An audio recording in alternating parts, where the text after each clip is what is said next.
Good morning. My name is Terry Morgan. It is Wednesday, June 3rd, 2020. We are here to practice, and this morning I'm going to have some discussion about Wudang Taiji and practice in general.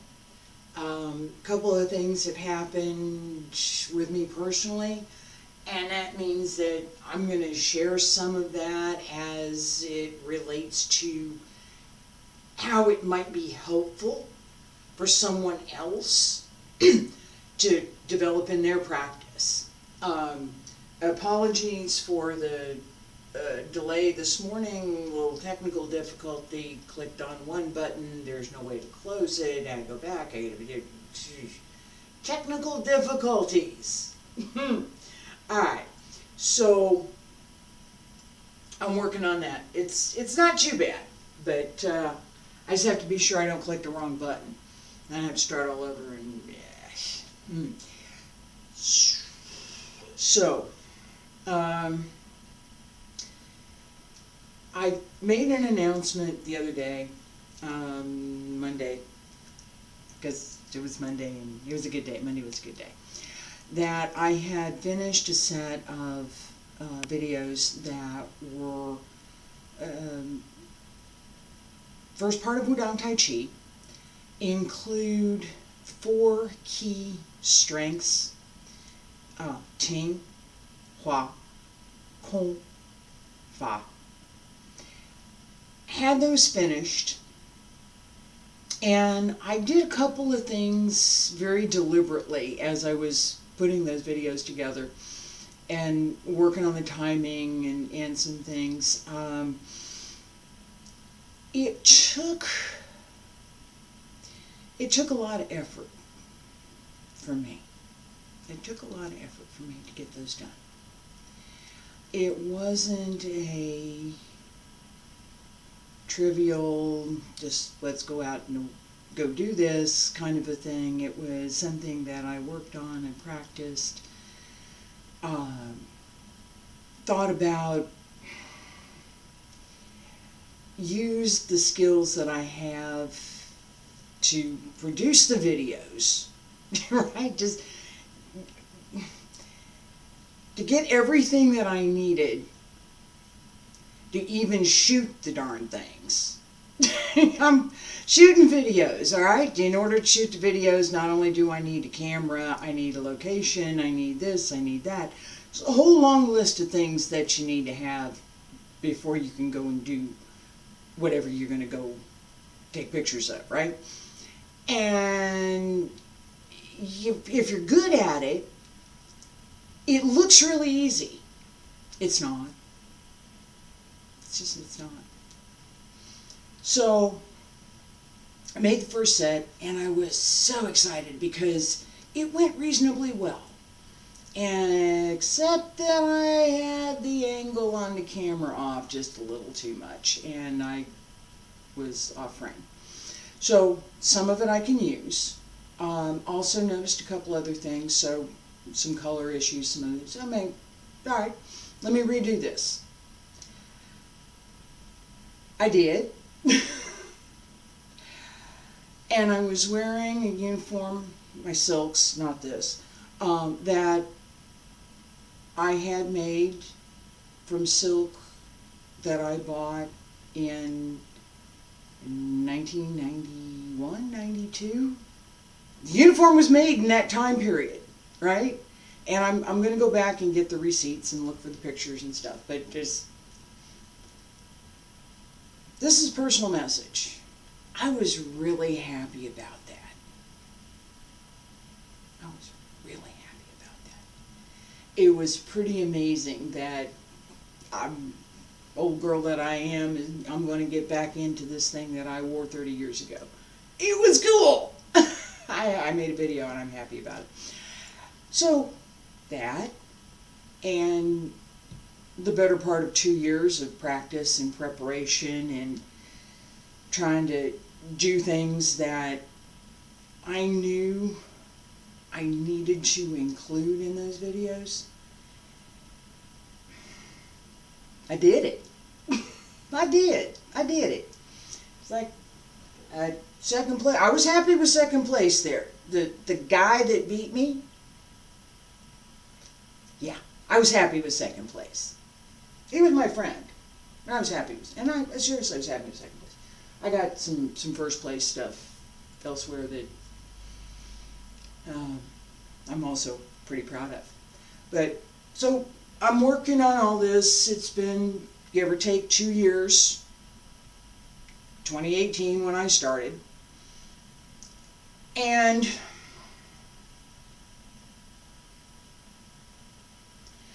I got some feedback that was welcome and appreciated. And I got some other feedback, same person, that was not. And that's all I'm going to say about it. It was not.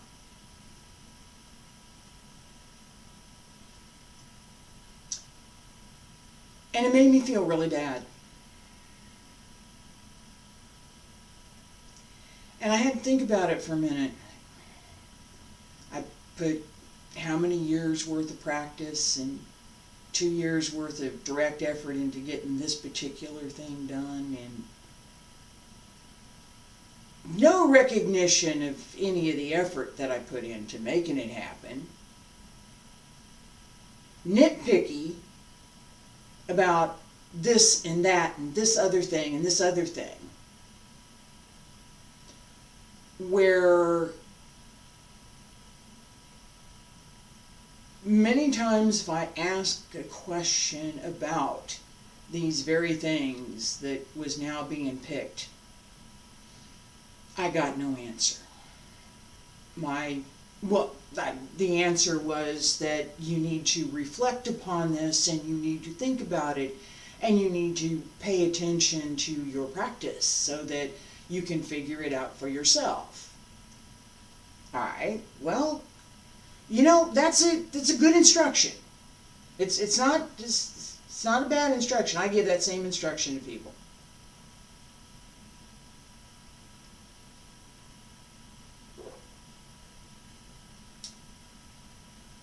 But the difference is, usually when I give it, it's together with something to pay attention to. It's not figure it out for yourself. So, as I've gone through some of these things, and this is the point for class today, because I'm a little bit in a funk right now because of this. This kind of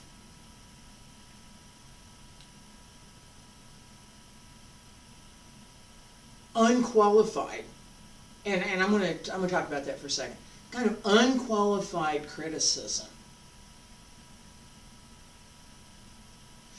Okay, so and what I'm looking for here is it's what is going on in my head.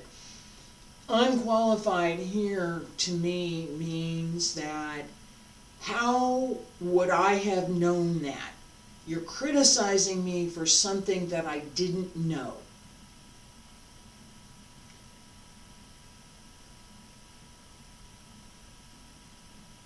Right? I've asked a question.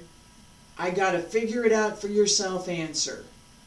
And now somebody else comes along, criticizes me over something that, well, you should know this, but golly gee, I didn't learn that particular.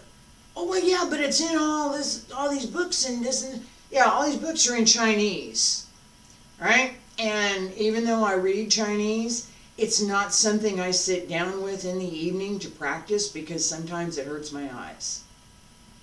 It literally hurts my eyes. I have glasses, it hurts my eyes.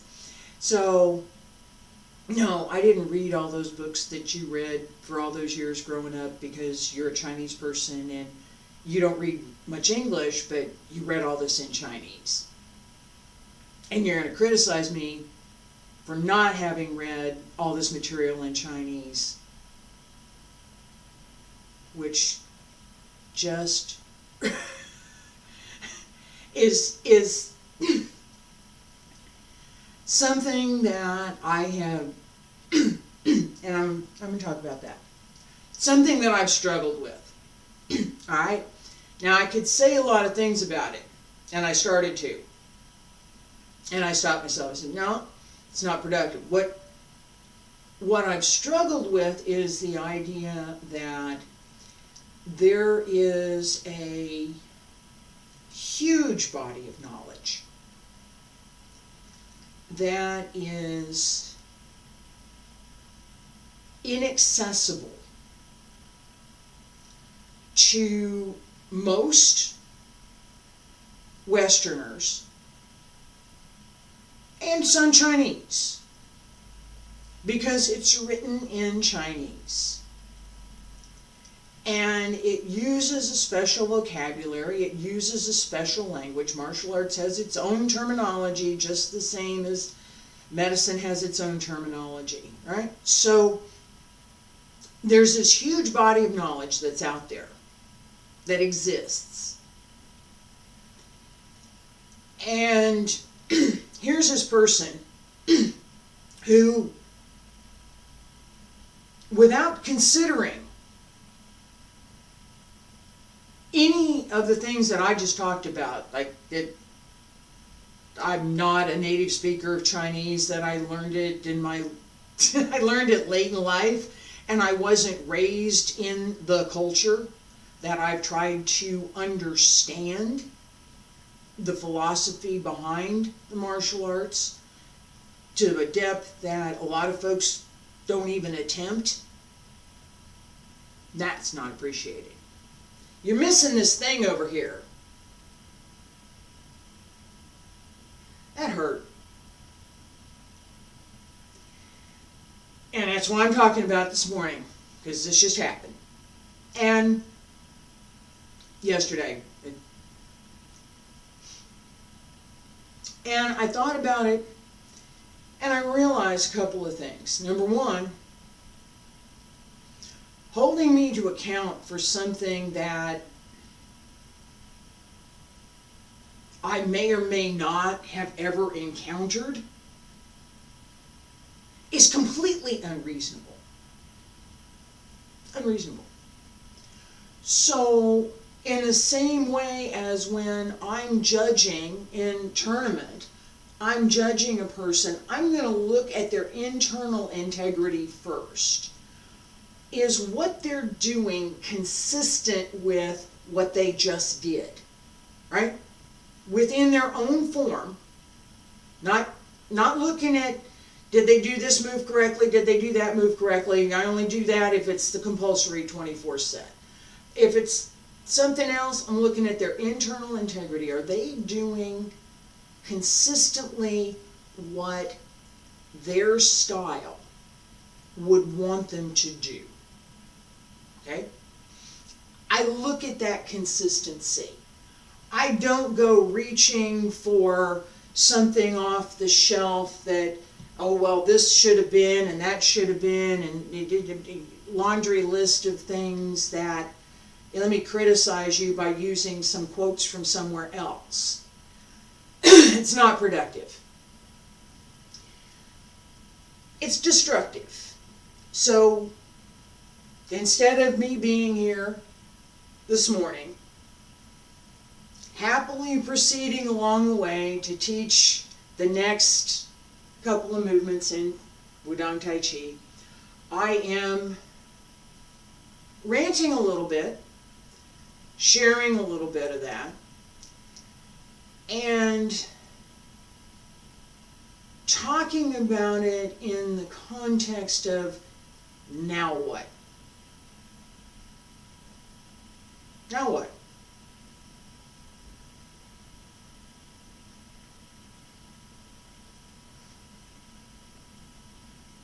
Now what?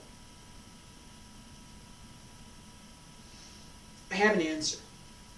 I'm going to keep going. I'm going to keep going.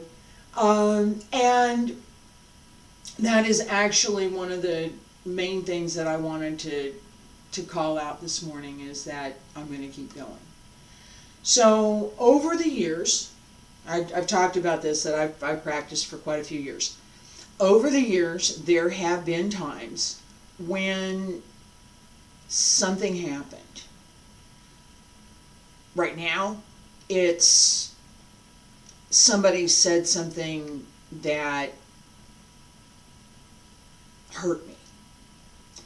And I have to think about, I have to withdraw for a minute, and I have to think about why and what can I do with it, and that's where we're at now. Right? So over the years, things have happened.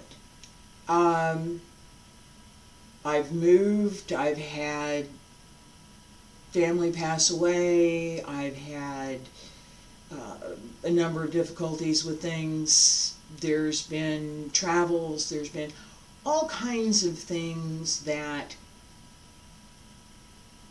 could have resulted in me never practicing again. Just done. I'm done. Injuries. This year, back in January, I injured my back. So, why? What's that motivation? What gets me back up? What gets me going again? That's the key. It's not whatever's going to whack you down and try and pin you down so you can't get up. Okay? You don't have any confidence in yourself. How are you going to get yourself up? So when somebody takes that confidence away and says, no, whatever you did doesn't matter. It's 2 years of your work. Doesn't matter. It's no good. Not even one nice thing to say about it. B+ for effort? Something? That's a pretty good smackdown. That's a pretty hard smackdown. How do you get up? Look at what you did.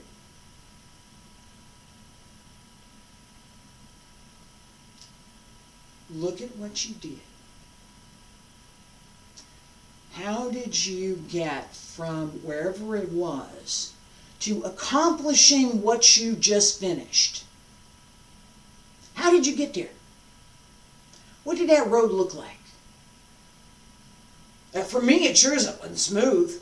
It wasn't.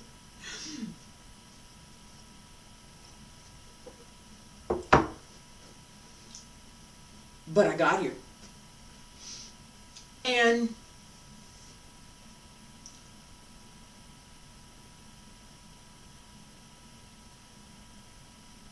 it's not as much the accomplishment. All right, yeah, I went out in 30 minutes and I shot this video and I only had 2 takes on it. Nailed it the second time. Felt real good. Happy with it. Great.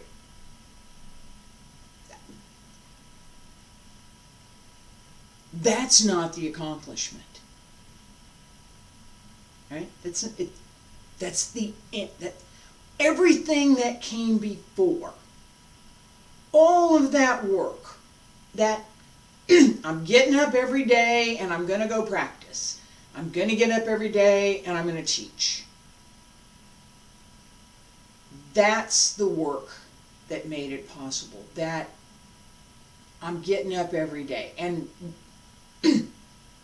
I like practice. I don't have to go find equipment. I don't have to go to a building someplace. All I need is the decent pair of shoes and an open space and I can go practice. It feels good. Generally, it feels good. And after all of these years, I have a lot of good memories. Not this today. I have a lot of good memories of being with other friends, not this guy, but the other friends, and having a very enjoyable time. It's part of me. I made it part of me. It's mine. It's mine. So I'm inviting everybody that is following me, anybody that watches this video, you join me. That's the tweet I send out every morning. Join me. Come on along. It's a journey. We're going on a journey, and this was part of it. Now, one of the other things that gets me up and gets me to practice in the morning is that I like being able to move around freely. I had put on a lot of weight. I'm really glad I've lost it. And that gives me greater flexibility so that when I want to do something, I can. Part of that ability comes from my regular practice. The key is regular. So if you're not doing anything every day, okay, every other day. Every day is easier to keep. So if you start practicing every day, and as you notice as I'm talking here, I'm also doing a little movement, and I'm also getting myself in position to do some cloud hands, right? So this is, okay, I'm going to use Yang style cloud hands this morning, right? So as I'm talking, right, I'm doing something. I've started moving. And this is that daily practice, something that happens as you practice every day. Your body will tell you that you need to practice. Your body will want to do whatever it is you've been doing. Okay? That's one of the secrets. That's one of the secrets. Right? This is one of the secrets to ongoing practice. Whatever you do, try to do it on a regular basis. We practice every day. I'm going to take Saturday and Sunday off. I'm not going to keep my schedule Saturday and Sunday. I'm going to do something else. I'm going to practice every day. That's really hard. It's really hard. A lot of people do it, but it's hard. That everyday thing, no days off, it's hard. I've done it, it's hard. All right. So whatever your schedule, I'm going to practice on Monday and Wednesday. That's it, just Monday and Wednesday. Make sure that on Monday and Wednesday you practice. I'm only going to practice on Saturday morning. Okay.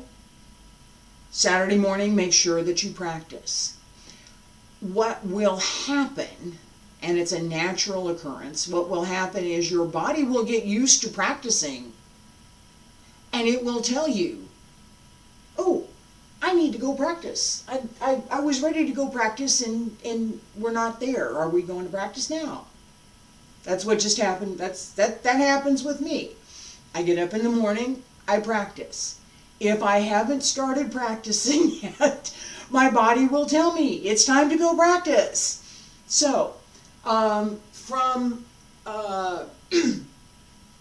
what I was just showing in Yang style Tai Chi, I had previously taught cloud hands here from Wudang Tai Chi. All right, so slightly different hand position. I'm here rather than here. Okay? Same fundamentals. So I'm going to turn around and let's practice Wudang style cloud hands.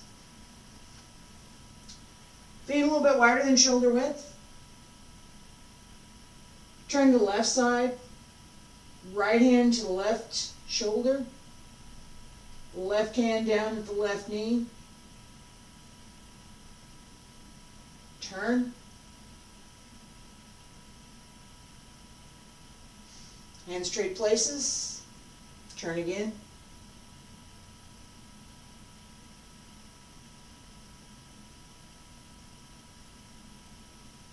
Transfer the weight. Sink.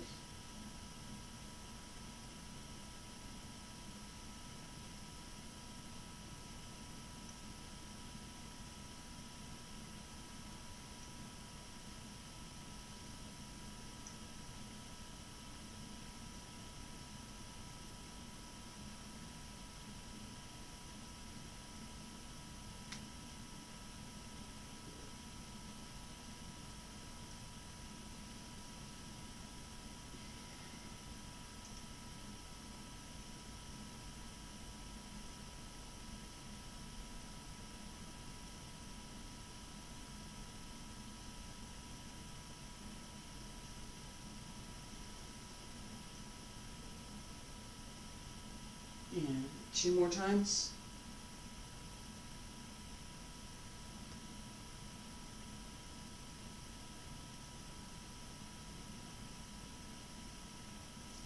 That finishes 1.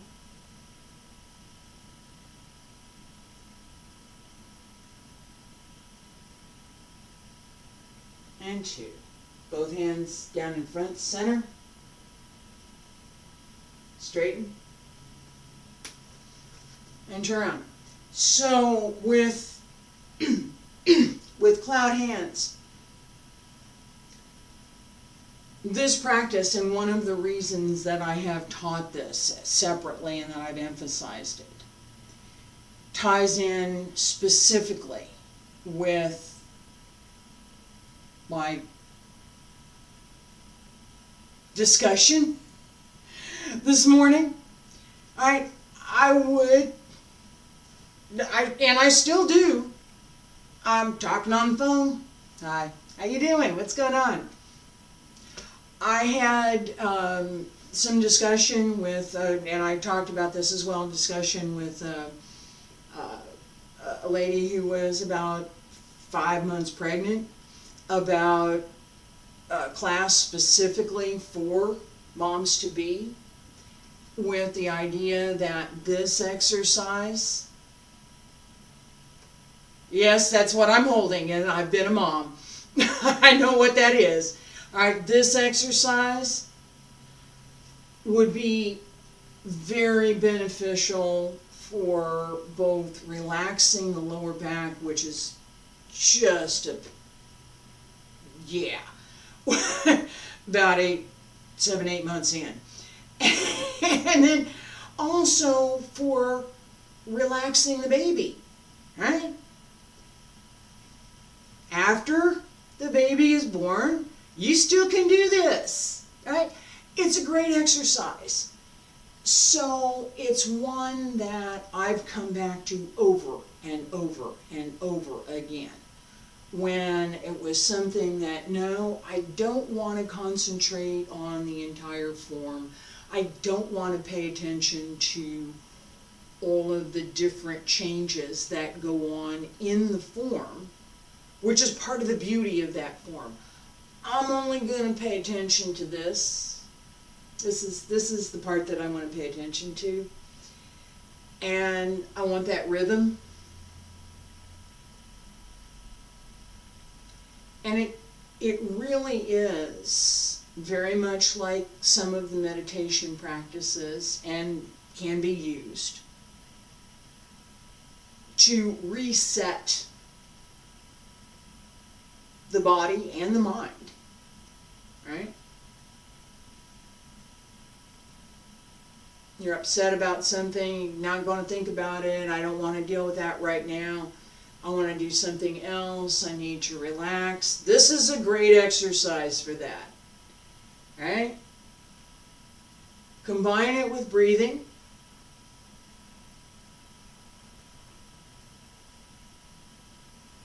Breathe in, breathe out. Breathe in, breathe out. Opens up everything, and it doesn't require the same level of attention that the whole form requires.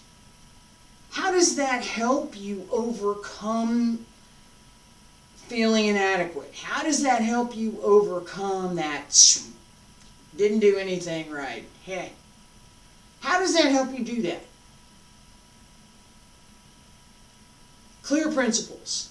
This is how the movement is done.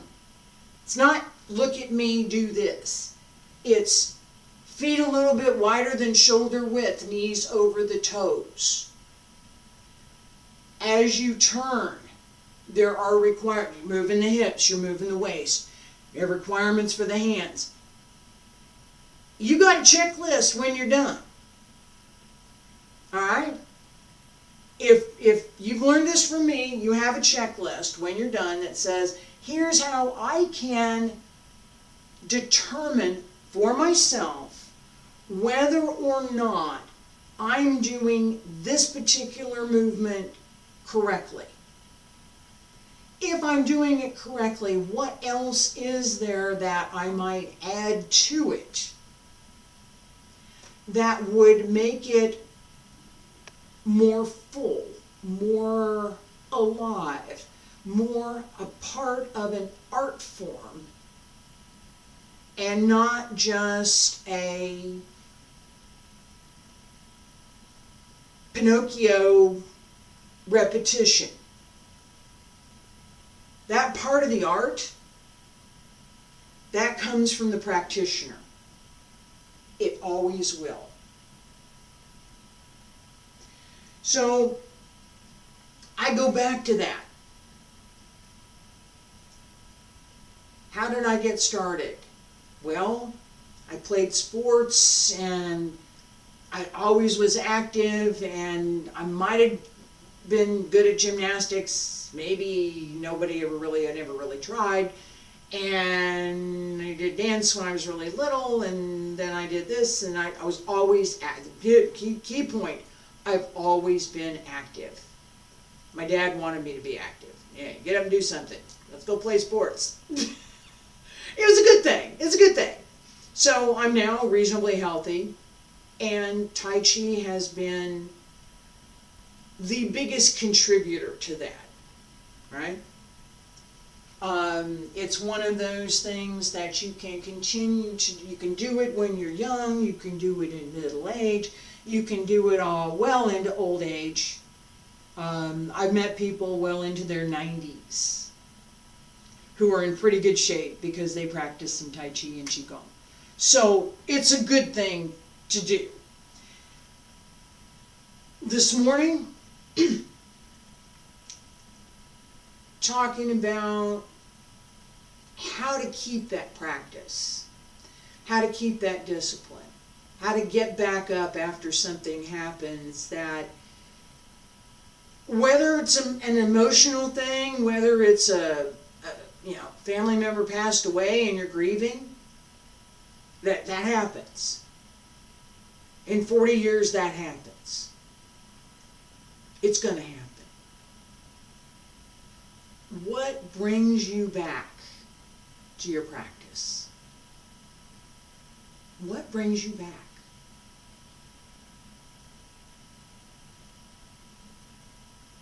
That's what you need to find.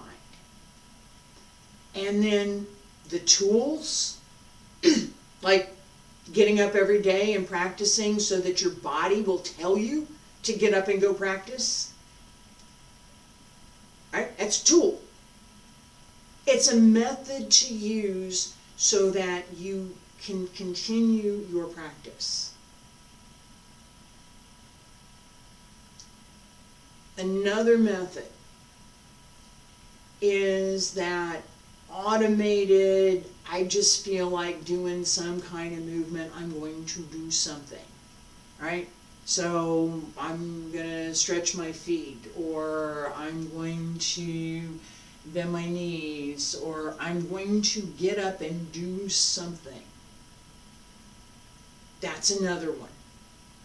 Even if it's only for a couple hours during the day, I'm going to get up for this couple of hours and I'm going to tend to my plants. I have plants. I have lots of them.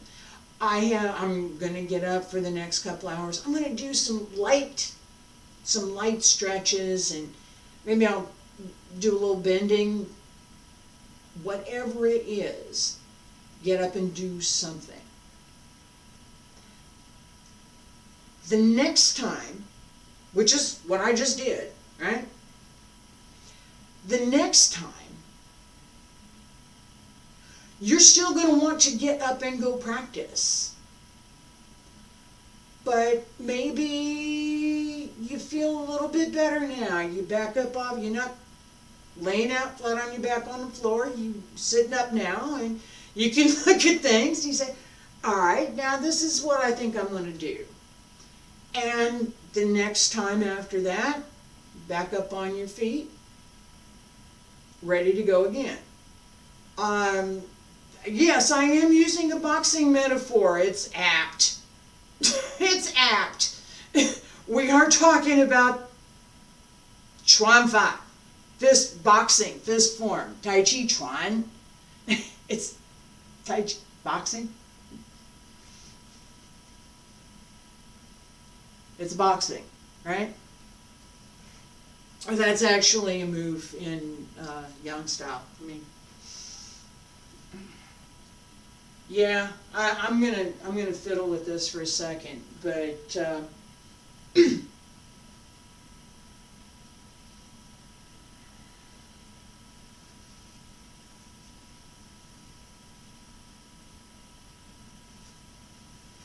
okay.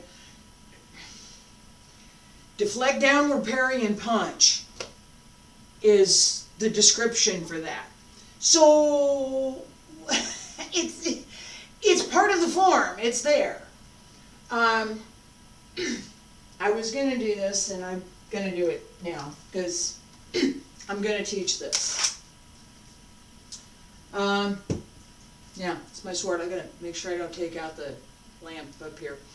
All right, in my own practice, one of the things that I used to do, I'm watching for the lamp up here, one of the things that I used to do, so we have cloud hands, right, was this.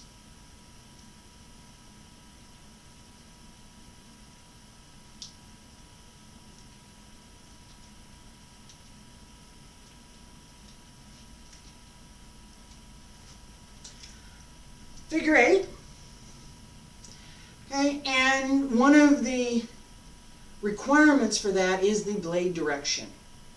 Okay, it's a two-edged sword, it's not a single-edged sword. 是剪, 不是刀. Dao is generally is a single-edged sword. Different descriptions for which kind of Dao. All right, Jian, double-edged sword.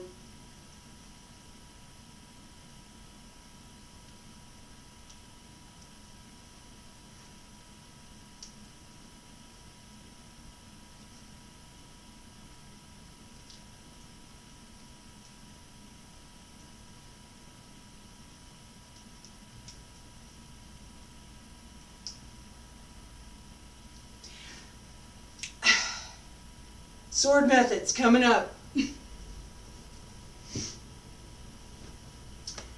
Thank you for being here today. Thank you for indulging my discussion of practice and how to maintain it. If you have learned something from it that you can take away, that was my goal. Tomorrow, I'll be here for Qigong practice, and next week, some more Tai Chi, and yes, I am doing the sword.